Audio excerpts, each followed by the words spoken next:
Hello everyone, welcome to सेवक Sadhu learning news. इस video में कवर करेंगे कि व्लादिमीर पुतिन इतने बड़े दुनिया के माचो लीडर क्यों हैं। कहते हैं कि अगर आप जितनी डिफिकल्ट सिचुएशन को डील करेंगे आप उतने ही स्ट्रांग होते जाएंगे। अगर आप डिफिकल्ट सिचुएशन में हार मान जाते हैं तो आपके लिए नुकसान की बात है। अगर आप वहां सीखते हैं और अपनी स्ट्रेंथ को बढ़ाते हैं तो एक दिन आप दुनिया में जरूर सक्सेसफुल होंगे और उसका सबसे बड़ा जीता जागता उदाहरण व्लादिमीर पुतिन ही है। आज आपको बताएंगे व्लादिमीर पुतिन की लाइफ में ऐसा क्या हुआ जिसने उनको दुनिया का सबसे बड़ा माचो लीडर बना दिया। सो बने रहिए हमारे साथ, वीडियो को अंत तक देखिए।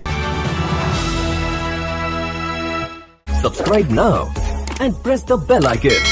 Never miss an update. Welcome back. जब आप मिडिल क्लास फैमिली में जन्म लेते हैं तो प्रॉब्लम्स आपके आगे आगे चलती हैं, खास करके तब जब आप अपनी सिचुएशन से कंप्रोमाइज करने के लिए रेडी ना हो और आपका टारगेट बहुत ऊंचाई पे जाने का हो। वैसा ही हुआ व्लादिमीर पुतिन के साथ। सेंट पीटर्सबर्ग में लोकल माफिया काम करते थे जिनको बोलते थे स्ट्रीट गैंग्स। ये स्ट्रीट गैंग ऐसे लोगों का समूह था जो गरीब लोगों को परेशान करते थे, लोगों को लूटते थे और शहर के सारे गलत काम इन्हीं के द्वारा किए जाते थे। और ऐसी ही सिचुएशन में सर्वाइव कर रहे थे व्लादिमीर पुतिन। ऐसी सिचुएशन में आपको दो रास्ते मिलते हैं, एक तो आप अपनी सिचुएशन से कंप्रोमाइज कर जाइए और दूसरा अपनी स्ट्रेंथ को बढ़ाइए। व्लादिमीर पुतिन ने दूसरा रास्ता चुना। पुतिन के दोस्त बताते हैं कि उनके अंदर डर नाम की चीज ही नहीं थी। जब भी मौका मिलता था वो बड़ी गैंग के लोगों से भी भिड़ जाया करते थे। ऐसी कंडीशन में वो सिचुएशन के साथ कंप्रोमाइज कर ले ऐसा तो हो ही नहीं सकता था और इसीलिए महज 12 साल की उम्र में रशियन मार्शल आर्ट संबो ज्वाइन करते हैं और 18 साल की उम्र में ही जूडो के ब्लैक बेल्ट बन जाते हैं। अपनी 12 साल की उम्र से 18 साल की उम्र तक आते आते वो जूडो के ब्लैक बेल्ट हो गए। आप समझ सकते हैं लोकल माफियाओं से डील करने के लिए पुतिन कितने डेस्परेट थे। जिस उम्र में आजकल के बच्चे सबसे ज्यादा समय मोबाइल पर देते हैं, उतनी एज में व्लादिमीर पुतिन को यह समझ में आ गया था कि इस दुनिया को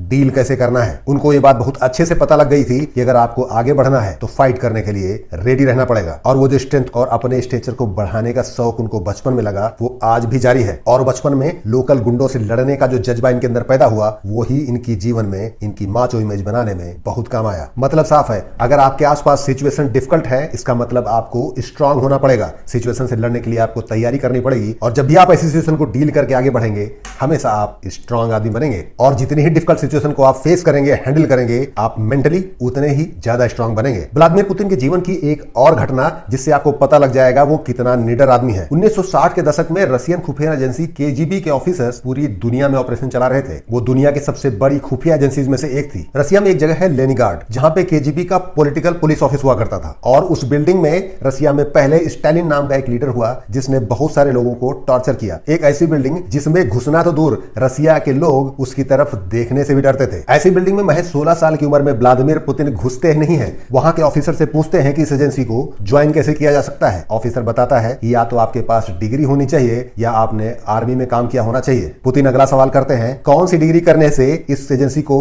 आसानी से ज्वाइन किया जा सकता है। जवाब आता है लॉ की डिग्री। और उसके बाद ही व्लादिमीर पुतिन लॉ की डिग्री के लिए एडमिशन लेते हैं और अपनी डिग्री पूरी करते हैं और केजीबी ज्वाइन करते हैं। व्लादिमीर पुतिन का यह भी मानना था कि एक जासूस लाखों लोगों की जान बचा सकता है। समझने वाली बात महज इतनी है कि जितना जल्दी आपको अपना लक्ष्य पता लग जाए और उसके लिए जितना अच्छे से आप जितना जल्दी फाइट शुरू कर सकें उतना ही अच्छा है। लक्ष्य को जितना जल्दी पहचानोगे, जितना ज्यादा जल्दी उसके लिए फाइट मारना शुरू करोगे, आप लाइफ में उतना ही ऊपर पहुंच पाओगे। जैसा व्लादिमीर पुतिन ने किया, जल्दी स्टार्ट करो और लक्ष्य में बहुत ऊपर तक जाओ। व्लादिमीर पुतिन के जीवन की अगली घटना, जर्मनी में बर्लिन की दीवार बन गई। एक हुआ ईस्ट जर्मनी, एक हुआ वेस्ट जर्मनी। ईस्ट जर्मनी में रशिया का प्रभाव था और वेस्ट जर्मनी में अमेरिका ऑपरेट करता था और बाद में बर्लिन की दीवार गिराई गई। दिन था 5 दिसंबर 1989। एक मॉब ने केजीबी के ऑफिस को घेर लिया जिसमें व्लादिमीर पुतिन फंस गए। वो नियरेस्ट रेड आर्मी के हेडक्वार्टर फोन करते रहे लेकिन वहां से सिर्फ एक ही जवाब आया कि मॉस्को जब तक कोई जवाब नहीं देता हम आपकी मदद नहीं कर सकते हैं। बाद में जैसे तैसे सिचुएशन कंट्रोल हुई और व्लादिमीर पुतिन के लाइफ में एक और अध्याय जुड़ गया। उस समय मॉस्को पे राज करते थे मिखाइल गोर्बाचोव, जिनको डिसीजन लेने में इतना समय लग गया। व्लादिमीर पुतिन को समझ आ गया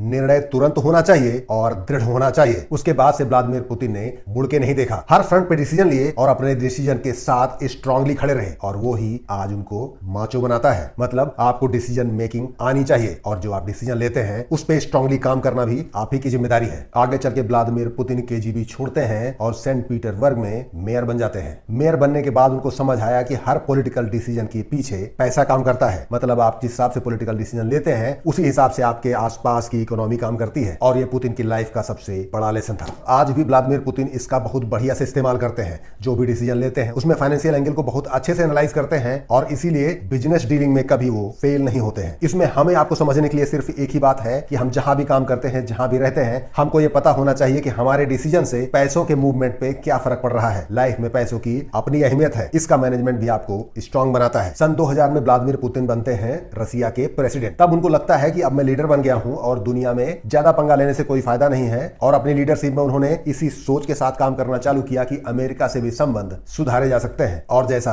वर्ल्ड पॉलिटिक्स में देखा जाता है, अमेरिका को चौधरी बनने की आदत है। वो हमेशा दूसरे को छोटा दिखाने में विश्वास करते हैं। ऐसा ही उन्होंने किया रसिया के साथ। और वहीं से व्लादिमीर पुतिन को एक और बात समझ आई कि चाहे छोटी स्ट्रीट हो, चाहे छोटा कस्बा हो या देश चलाना हो, सब जगह आपको अपनी स्ट्रेंथ और अपनी ताकत दिखाने की बहुत ज्यादा जरूरत है। और इसका एग्जाम्पल दिया 2008 में। जॉर्जिया जो रसिया के पास एक कंट्री है जिसने अनाउंसमेंट किया कि वो नाटो ज्वाइन करेगा। पुतिन को गुस्सा आया, जॉर्जिया पे अटैक कर दिया। पूरी दुनिया में समीकरण बदलने लग गए। बराक ओबामा को बोलना पड़ा कि अब रसिया के साथ रिलेशन को रिसेट करना पड़ेगा, और उसी के तहत 2018 में रसिया को बोला गया कि आप फुटबॉल का वर्ल्ड कप ऑर्गेनाइज करिए। और इसके बाद से पुतिन ने वेस्ट को उसी के लैंग्वेज में समझाना चालू किया। जहां भी जरूरत होती है अमेरिका का खुल के विरोध करते हैं, चाहे वो सैनिक कार्रवाई करनी पड़े और चाहे बिजनेस डीलिंग की बात हो। और उनको एक बात और समझ आ गई कि वेस्ट हल्ला बहुत मचाएगा, लेकिन आप स्ट्रांगली अगर अपोज करेंगे और फाइट करने के लिए रेडी रहेंगे तो उनको सरेंडर करने में ज्यादा समय बिल्कुल नहीं लगेगा। मतलब क्लियर है, सामने वाले को आप तभी तक रेस्पेक्ट करें, तभी तक उससे समझौता और विनम्रता बनाए रखें जब तक वो आपको प्रॉपर रेस्पेक्ट देता है। अगर वो आपके खिलाफ हमेशा साजिशें ही रचता है तो आपको मुंह तोड़ जवाब देना बहुत ज्यादा जरूरी है। ये कुछ ऐसी घटनाएं हैं जो व्लादिमीर पुतिन को माचो बनाने की काम आई, लेकिन हर आदमी के अंदर कोई ना कोई इसकी कमजोरी भी होती है। व्लादिमीर पुतिन की सबसे बड़ी कमजोरी है पंक्चुअल नहीं रहना। दुनिया के बड़े बड़े लीडरों को इन्होंने वेट करवाया है। पोप जो कि क्रिश्चियनिटी के सबसे बड़े धर्मगुरु हैं, उनको भी व्लादिमीर पुतिन से मिलने के लिए 50 मिनट वेट करना पड़ा। हमारे मोदी जी तो वैसे ही पंक्चुअल है, उनको भी 1 घंटा पुतिन ने वेट करवाया। जर्मन चांसलर एंजेला मार्केल को 4 घंटे इंतजार करना पड़ा। शिंजो अबे को जो कि जापान के प्राइम मिनिस्टर थे 3 घंटा इंतजार करवाया। इतना ही नहीं, अमेरिकी राष्ट्रपति ओबामा को भी 40 मिनट वेट करना पड़ा पुतिन से मिलने के लिए। और पश्चिम में सबसे ज्यादा हंगामा तब मचा जब इंग्लैंड की महारानी को भी 15 मिनट वेट करना पड़ा व्लादिमीर पुतिन से मिलने के लिए। एक तरफ जहां पश्चिमी मीडिया व्लादिमीर पुतिन के इस रवैये को उनकी लापरवाही मानता है, तो वहीं कुछ लोगों का मानना है कि व्लादिमीर पुतिन अपनी इंपॉर्टेंस और अपनी स्ट्रेंथ को दिखाने के लिए भी ऐसा करते हैं। इससे एक बात तो क्लियर है, अगर आप स्ट्रांग है, पावरफुल है और आप में काबिलियत है, तो आपकी गलती में भी लोग स्ट्रेंथ ढूंढते हैं और उसको एक अच्छी बात बताने की कोशिश करते हैं। व्लादिमीर पुतिन के लाइफ की ये सारी घटनाएं सुनने के बाद आप एक बात तो समझ ही गए होंगे कि आपको अपने लक्ष्य को जल्दी पहचानना है, उसके लिए फाइट करना है और अपनी स्ट्रेंथ इतनी बढ़ानी है कि आपकी बुराई में भी लोगों को अच्छाई दिखाई देने लगे। सेवक साधु लर्निंग न्यूज के इस एपिसोड में इतना ही। मिलते हैं अगले शनिवार रात 8:30 बजे। वीडियो को लाइक करें, चैनल को सब्सक्राइब करें और देखना ना भूलें हर शनिवार रात 8:30 बजे Sevak Sadhu learning news. Thank you so much.